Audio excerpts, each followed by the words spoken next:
Welcome to the Tesla Power Podcast. This is the Tesla Energy community where we cover solar panels, solar roof, and Powerwall for your home. I'm Aaron Brady. Today, let's talk about PTO versus system activation. Let's get some more detail from Tom's install in Pennsylvania. Let's talk about transformerless battery systems. Let's also talk about Tesla and third-party installers. And last, let's talk about Dragonscale. That sounds awesome. Let's do it.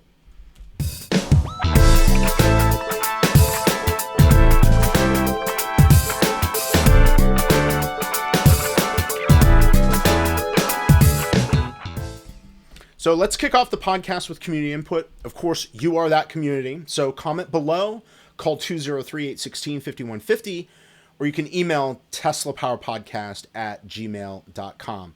Our first comment comes from Kevin on the last video. Kevin checks back in on our PTO timeline. Quote, let's make it full screen. So how long have you been waiting for PTO? I'm going to be going solar roof route soon over in Stratford, so I'm curious. End quote. Well, Kevin, congratulations on your pending order. You're just down the street from me, so maybe I can get some sweet video action of the spot just to get an idea of what's going on. Maybe talk to some of the guys who are working on your system. Got a lot more questions to ask, but technically, for us, we've been waiting on PTO since the install completed on April 17th of this year, 2021. So that puts us at 24 weeks, just shy of 6 months. I'd say it's worth noting that we would have received PTO on July 16th if we had passed our witness test. Now, that would have only been 13 weeks after work was completed, so that was a possibility. Of course, that begs the question, what went wrong, right? Why did we fail our witness test? Well, two things. The first one's kind of a biggie. Between the solar string inverters and the power walls, our total inverter output capacity exceeds the 20 kilowatt limit set in the expedited residential generator application limit written in Connecticut law. That's PURA. So that was the first problem and really the main issue. This was driven by the fact that the power wall is an AC coupled and therefore, it's an AC coupled device and therefore has the ability to output to the grid with a settings change in our gateway. Now, painfully, they don't output to the grid yet, and that means that our actual capacity to export is only 11 kilowatts, way below the limit. But number two, the second thing we changed, or the second thing that has really, held up this whole process is that we changed our order after the original application was submitted. So Tesla didn't update the generator application to reflect the changes in the equipment installed. So that leaves us in application limbo. It's currently with Tesla to get the application corrected and then resubmitted. And once that's done, the witness test could be rescheduled and we'll have another opportunity to get permission to operate PTO. So my best guess, I don't know, Tesla will get the application done, I hope, by the end of the year. We'll get our new witness test date sometime in January and we'll finally get PTO in February. That's my best guess. I mean, that's nearly a year. I hope it's sooner, of course. So next, we had Tom. You'll remember his installation. Let me bring up his photo. He had some clarifications on the photo that he shared and some additional project detail that he emailed after last episode. Quote, I saw your recent podcast and I can answer a couple of questions. The picture was taken from a drone by one of the Tesla employees. The trucks in the driveway are from Tesla, and at one time in the process, there were 6 or 7 Tesla trucks and vans. End quote.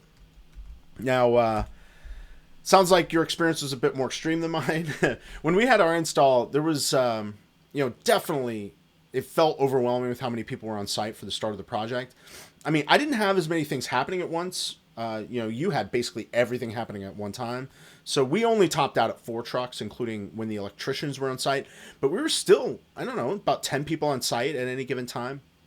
And, that's one of the data points that analysts cite when trying to figure out why the solar roof product isn't profitable. The material cost, probably well under control, but the labor prices have got to be pretty high since there are, 10 people on the crew at any time. I mean, to contrast, a crew of, basically 2 or 3 people can do a traditional asphalt roof, the whole thing, the tear off and the re-roofing in less than a week. But for some reason, Tesla requires 10 roofers to do the same work. I mean, maybe in less time, for you, it was only a couple of days. But you add the 3 electricians and you've got some healthy labor costs to cover, even if it's only for 8 days. Anyway, Tom goes on. Quote, I had all the wiring and conduit run inside. I told them how I wanted the conduit run, and with my style house, it was really not very hard. The only thing outside is the disconnect, which by code has to be there. So we have a few things outside in our installation. We did need to run some of the conduit outside. We have vaulted ceilings on the west side of the house, so there isn't like any attic or crawl space for the main solar conduit to run. We did get much of the rest through, the garage, the attic, the crawl space. So we really only have 2 external runs in our installation. And I've got some videos, so let me pull some of those up and we can take a look. In fact, I'll make them full screen when I get them up. I just want to make sure they're queued. So here we go. So you can see here, we're coming in from the east side of the house, and you can see there's a lot of stuff on the east side of our house running up and down. And as I get closer, you'll be able to see more of it. I'm a little bit shaky here on my camera work, but you could see from Tom's photo how clean his installation was, and we'll go back to that here in a second. I mean, not a single conduit was visible in that photo, but conduit had to be run outside for us. There just wasn't any way around it. I mean, I would say overall it's pretty unassuming and works well with the gutters and other wiring that had already been run. I don't know. We do need to redo our gutters and stuff like that. But let me get to this other video. So if I pull that second video up and I start playing it, I'll bring that one full screen again. This is the close-up of that east side of the house. You'll see the radon mitigation unit. You'll see my meter with the gateway and the main shutoff switch. And under that addition, under the eave, you can see that one junction box with a conduit that's running behind the gutter. And so in general, I think it looks pretty good. Zooming in on it now. That junction box is coming from the solar array that's on the addition. It's not on this west side. It is on the, or it's not on this east side. I keep saying west side. I mean east side. This is the east side of the house. The solar array on the additions on the west side of the house, they were able to run it through the crawl space over to this east side of the building and then run it into the main, the rest of the main system. So Tom had some more questions for me. He was saying, let me go ahead and bring that up actually. I want to make sure that we can see his house again. And again, looking at this photo, there's not a single conduit, showing from the entire installation. We only get to see 2 sides of the house, but man, it's just so clean. It looks really great. Anyway, Tom goes on to ask, I'm wondering what size inverters they installed at your house. They installed a 7.6 and a 3.8 here, so I might be limited by the inverter size a few days a year. I've seen 12.1 kilowatts at times in August, so the inverters can definitely put out more than the rating. Now, I have the same inverters that you have. I've got the 7.6 and 3.8. I've got 3 strings on one and 2 strings on the other. And if we were to hit the max capability of the inverter, you'd see clipping. In fact, you'd see, the solar production curve flatten at the top. I've never seen this for any Tesla installation. But out of interest, I have found several videos on solar clipping online. Now, the best one I've seen is from Pacific Sun Tech. They're an installer in California. They've got a YouTube channel where they post a lot of videos to help educate us. So let's go ahead and pull that up, and we will play an excerpt.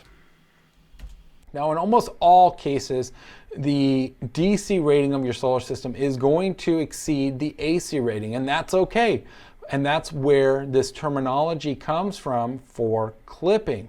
And it's not the end of the world. And I'm going to show you 2 systems that are very close in size and in location to show you a very equal comparison, because the only difference between them is obviously the size being a little bit, but their solar inverter. So one system is designed 150% over their system, their AC rating of the inverter. The other system is pretty much right on. It's at 100%, so they're not quite oversized. So let's take a look. So over here on the right, we have the system that does not have any clipping. It's a 5 kilowatt inverter and is a 5.4 kilowatt DC rated system.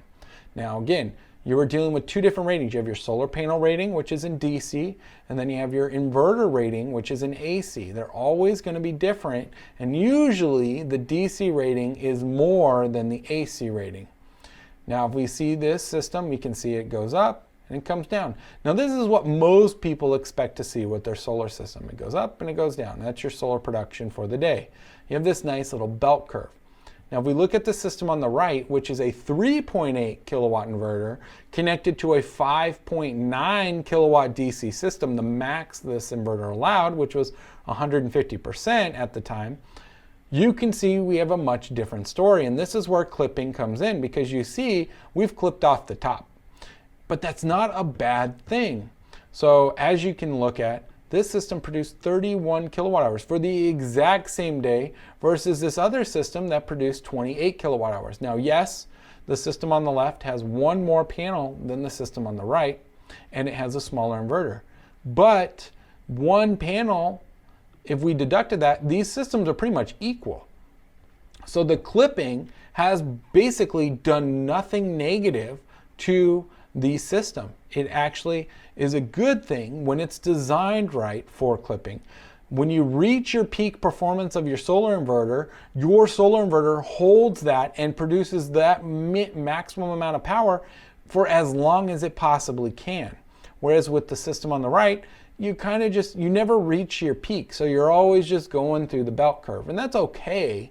But as you can tell, a system that's designed right with clipping will produce just as much as a system with an oversized or equal inverter to their DC rating.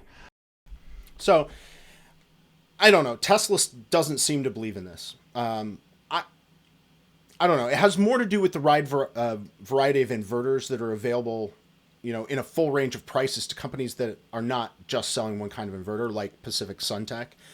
So, they have to balance the cost against performance. And so that's what would go into designing a system.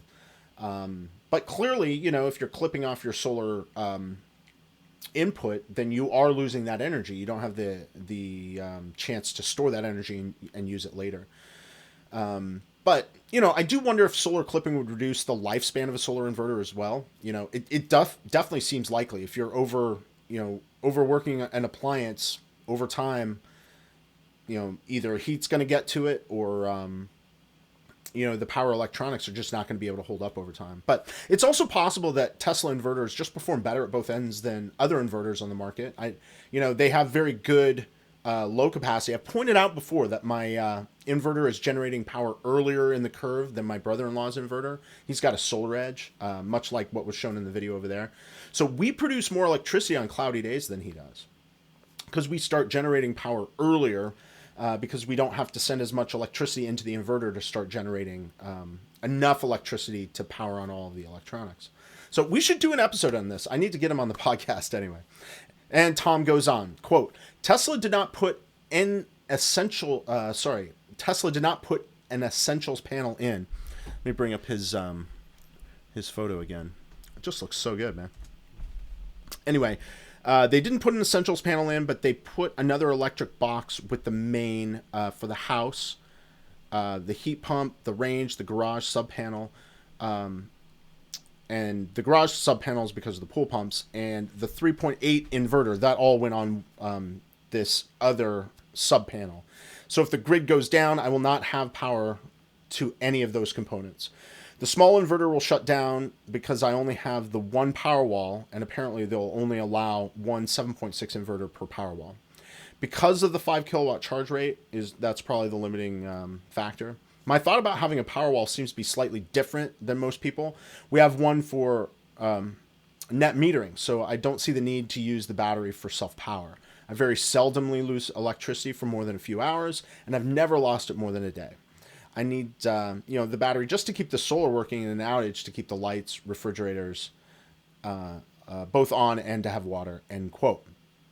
So, I mean, it sounds like they made your main panel the essential loads panel, and just moved all the high load items off of it, right? So it's a little unconventional, but it serves its purpose, right? As it was probably less expensive than a more involved critical loads panel. But or essential loads panel, critical loads, essential loads. I would, use those terms interchangeably, but it was a good move on getting at least one battery so you can keep your food from spoiling. Tons of people don't realize if you don't have a battery, you can't keep your solar system going. So very educated on your part. You might remember that we got hit with a 5-day outage last year that ruined all of our food. And really that's what spurred us to get the Tesla battery system to begin with. So it's awesome that your utility is more reliable. I gotta say, you'll still love the maintenance-free nature of the battery backup though, over having a generator.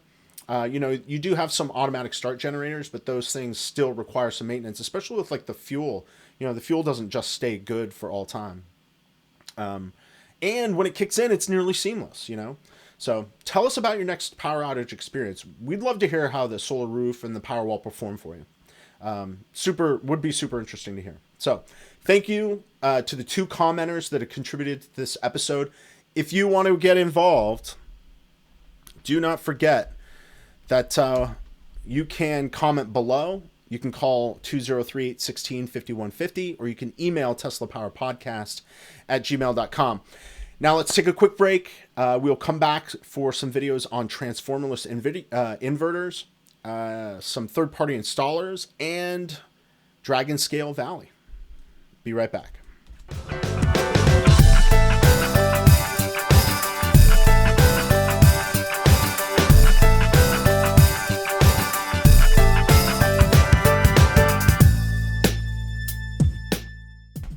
So this week, I wanted to get back to more video content rather than have articles. So one video that stood out to me is the Sol-Ark video comparing themselves to Tesla. And what they bring up is a bugaboo of mine, efficiency loss. So let's take a look. If we go to a comparison, we only lose about 7% of the energy going from into the batteries and out of the batteries. Okay. While Tesla loses about 13%. So you would have to upsize the PV array to account for that. In addition, the problem is the batteries only last 10 years, and you're going to have to throw the inverter and the batteries away. Right. So how do they get half the efficiency loss? That's what I want to know. Well, they use something called transformerless inverter, which is a high voltage DC. So they'll bump everything up, and they'll use high frequency inverters to reduce the AC current. So to produce the AC current sine wave. Now this is opposed to the huge and less efficient transformer coils. So this is great for efficiency, and because it's power electronics, this is something I would expect Tesla, honestly, to already be using. And if they aren't already, then I would expect them to go into it at some point. So I don't happen to know. I would love to bend the ear of a Tesla engineer to find out more. And it's definitely on the questions list for the next witness test. I'll have one of the Tesla engineers here for the witness test. He'll be a captive audience. He won't be able to get away from me. I'll get some answers for us. But I mean, honestly, efficiency loss is something I've complained about many times in this podcast. I would love to see this cut in half. Maybe a transformerless inverter inside the Powerwall is the way to get this done. Next video is from the American Contractor Show. I've featured a couple of their clips before, and I wanted to focus on this particular interview with American home contractors, where they talk a bit about third-party installers working with Tesla. Let's take a look. So very few contractors have up until now installed a solar roof. How many have you guys put on so far? 7 so far, and we have another half a dozen in the pipeline right now. That's amazing. Yeah. And you guys were shingle contractors, roofing contractors, general contractors before this, right? Yeah, primarily asphalt shingle roofing was what we were doing. So let's talk about that transition real quick. So you went from being an asphalt roofing contractor to now you guys are installing Tesla solar roofs. That's a huge deal. Yeah, it's a big transition. Yeah. What was that like? It was a lot of hard work. A lot of research, a lot of learning, a lot of online training, a lot of communication back and forth with Tesla. But it's paying off. It's something that took us over the course of last year to kind of figure out how to install the roofs, how to design them using software and Tesla's expert engineers over in California, working close hand in hand with them, and being able to sell and install it to the market. Yeah, it's just been great. So a couple of things to note. they've learned how to use the design software themselves. They then consult with engineers to finalize plans, and contracts are written from American home contractors to the end user. Now, these contracts are not written by Tesla. Now, I've been pounding the table that this is the way forward for Tesla. They are a world-class manufacturer and a world-class product design firm. They are terrible at allocating labor, at least for these solar roof installs. So, outsource that labor and scale the solar roof. Let's go. And the last video clip for today comes from Weddle & Sons. They're another third-party contractor installing Tesla solar roofs, and they have a really cool clip on Dragonscale Valley. I mean, the valley refers to the architectural feature created when two roofs, slant and join at an incident angle. They create a valley, and that valley, of course, channels water down to the gutter system. Now, these things look legitimately like Dragonscale. Take a look. Installing here is our Dragonscale Valley, and the reason it's called the Dragonscale, as you can see here, it has that Dragonscale look. This valley piece works from a 212 to a 1212 pitch. So what you do is you run your tiles all the way over, your glass tile, as far into the valley as you can, and then these tiles are going to cover up to 9 inches. So you've got plenty of space in here. You want to add your support, that way when you add your Dragonscale tile onto it, it won't get pushed down and out of place.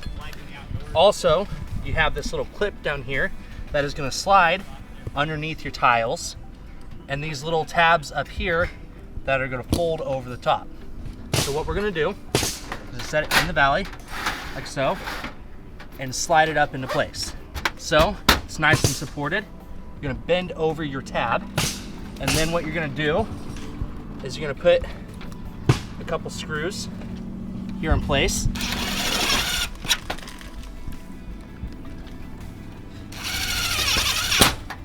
We're going to reach in and find our support, which is right down in here. I'm going to put a screw in the top of that, just to kind of help hold it in place. And you can see there it's nice and firm. And then our next Dragonscale is going to come over, kind of like you see here, and cover up all your screws, and you're good to go.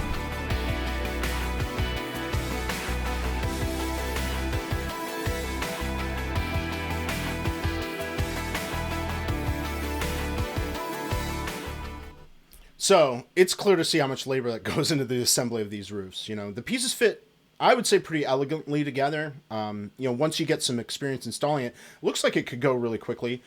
But I did notice you can't just rip off a full line of Dragonscale. You have to lay them over the existing tile. So that'd mean you can only do one piece per row. Now, you're not going to, since you have to wait for each, tile to be put in, you're not going to be able to just crank down the valley. Every time you've got to get down and put in one of those pieces, it's going to break your rhythm. And, it's another one of the labor challenges for this product, Those wide shots, though, they look so good. I know I go on about it, but it is so true that the Tesla solar roof is just really, really so beautiful. And that wraps our clips up for this episode. In fact, that wraps episode 26 of the Tesla Power Podcast. I'm your Tesla residential energy community organizer, Aaron Brady, and let's do this again on the next video.